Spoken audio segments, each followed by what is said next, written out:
Amen. We don't go join them. Thank you.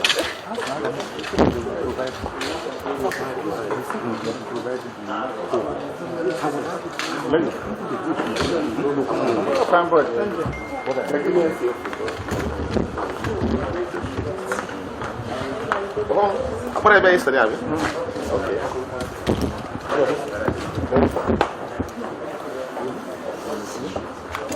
The wife of fire. Oh, okay, that's the one.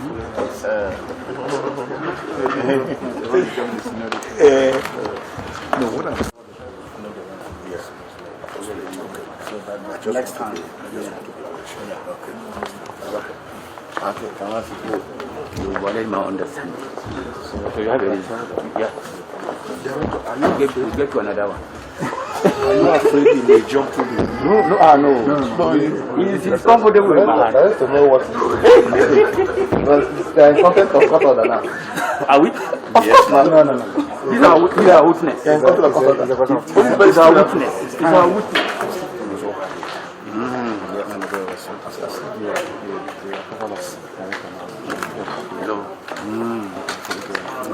I know.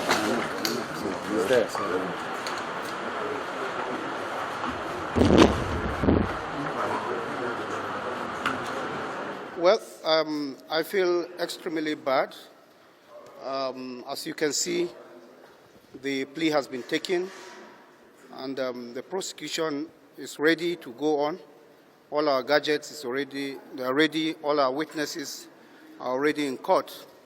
But we are ambushed by an application for bail, and indeed another application seeking to quash the charge this morning, which borders on the jurisdiction of the court. And the court, in its usual magnanimity, acceded to the fact that those applications need to be taken before we proceed. And what I want to tell Nigerians is that we are fully ready. And one thing that is very interesting that Nigerians should be looking out for is the fact that one of the counts suggesting that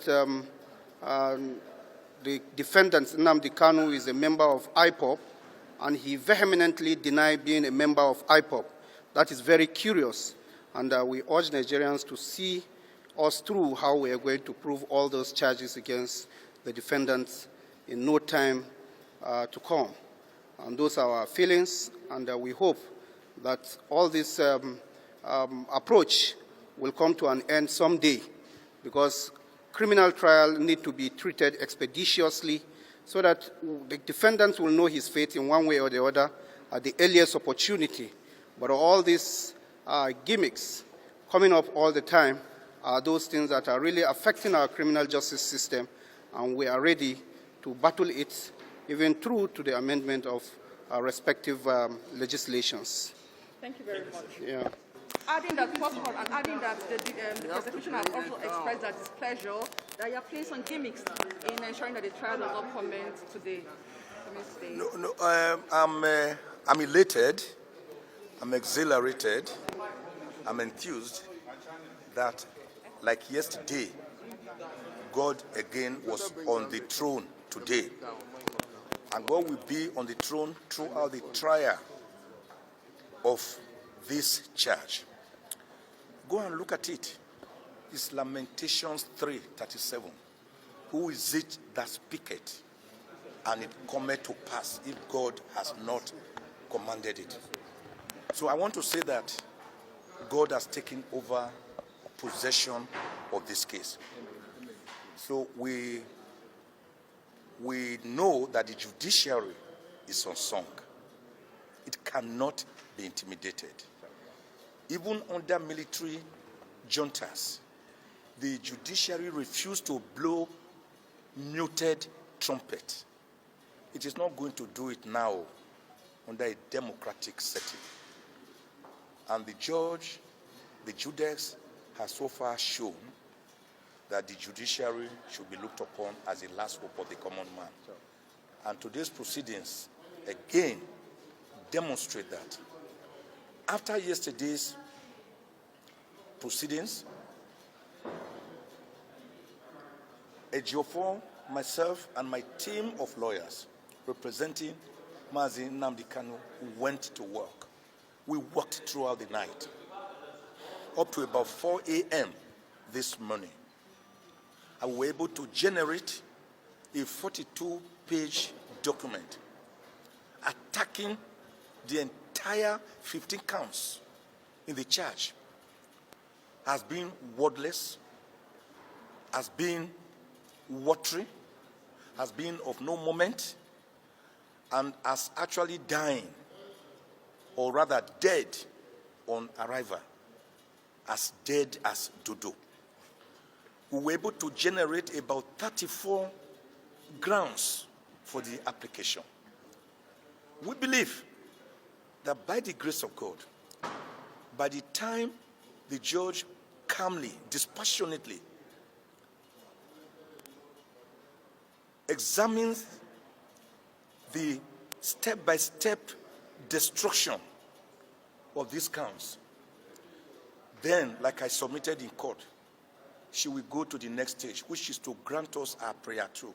And our prayer through is that there being no valid legal counts in the charge to defend, she should dismiss all of them and set free, that is discharge and acquit Mazi Nnamdi Kanu of any offenses.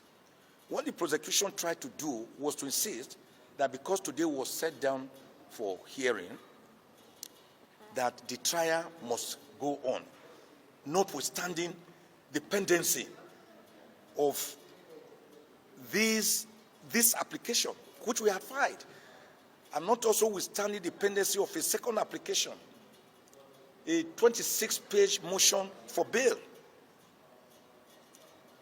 And I pointed out to the court that that was not the law. That is not the law.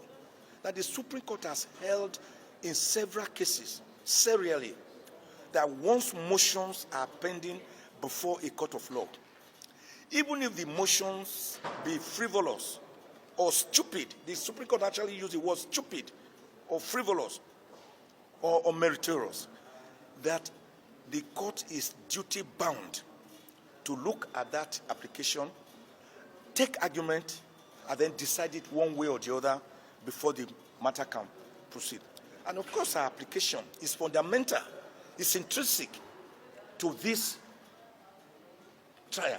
And the judge agreed with us, telling the prosecution, there's no way you can tell me to start trial. What if we start trial and then the appellate court finally quashes whatever we do here? So she was right. That is the legal position. And because of that, she has determined that she will take first this application to quash the entire counts in the 15 count, and then if there's still any case to try at all, that is when we now get to cross the bridge after getting there. So what the 16th of February has been set down for at 1 p.m. 1 p.m. 16th February 16, 2022. It's just for this application alone to quash the counts in the 15-count charge and discharge and acquit Nnamdi Kanu.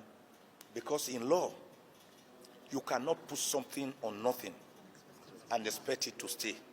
it will collapse. I cannot imagine a house that has no foundation. It will collapse.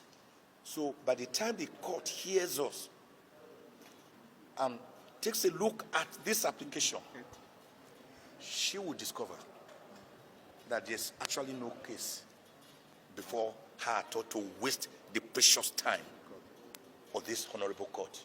Because the court is a busy court, there are many cases on the docket, so that she can face other more important cases. This case is dead on arrival, as dead as Dodo.